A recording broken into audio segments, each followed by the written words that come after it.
الناس اللي بتحب الكشري المصري تجمع هنا. النهارده هناخدكم معانا في اكتر مكان بنحب ناكل منه كشري بجد تحفه ومفيش انضف منه في دمياط.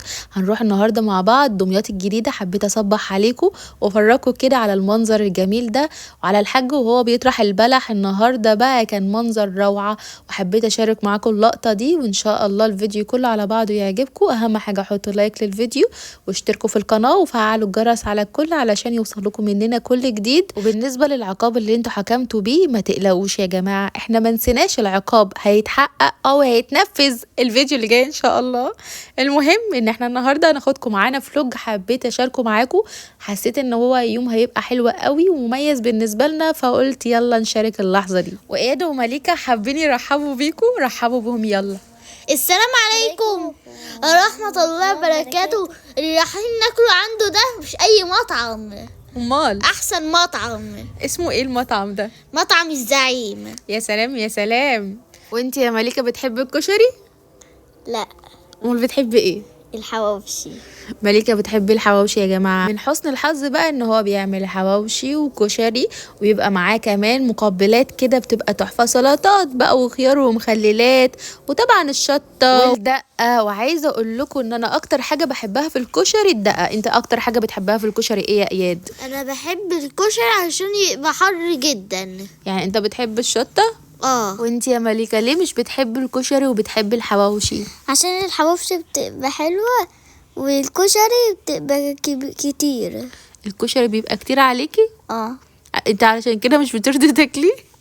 واهم حاجه ما تنسوش اللايك وتنسوش الاشتراك.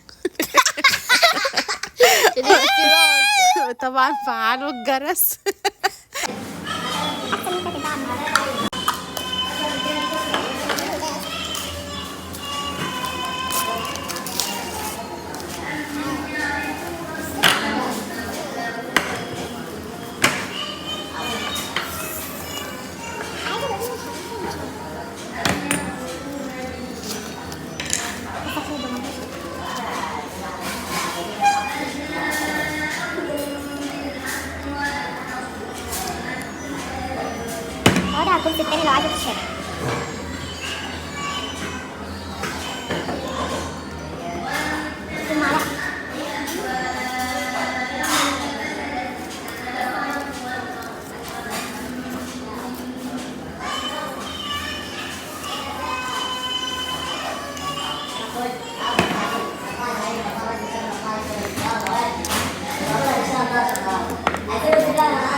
طبعا كان واضح علينا قد ايه الكشري كان طعمه حلو بجد، كان تحفة ولا غلطة.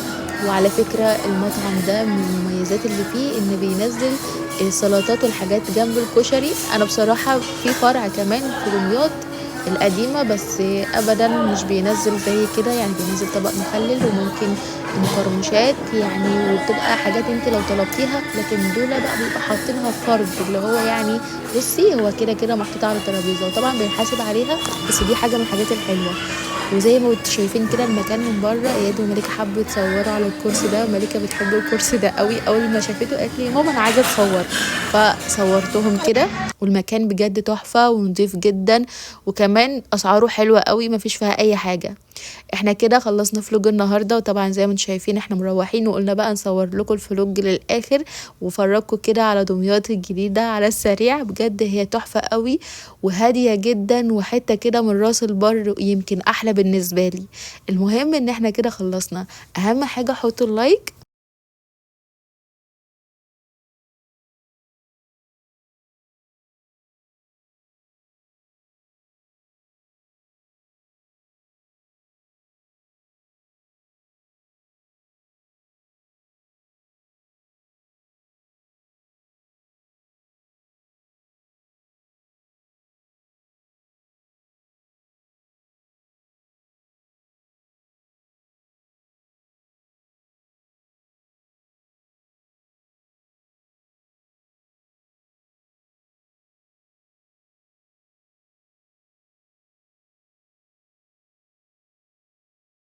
وانتظروا ان شاء الله الفيديوهات اللي جايه هتكون احلى واحلى. طبعا كان نفسي جدا ان جوزي يكون معانا، بس للاسف النهارده هو كان مشغول، وانا كده كده كنت خارجه علشان اجيب شويه حاجات، فقلت اخدكم معايا الفلوج ده، واتمنى يكون عجبكم. وانتظروا الفيديو الجاي اكيد هيكون العقاب، وشوفوا بقى اللي هيحصل في التحدي اللي جاي. حماس يا جماعه، ان شاء الله يجي عليا الدور وهعاقبهم زي ما هم عاقبوني. واتمنى يكون الفيديو عجبكم. سلام.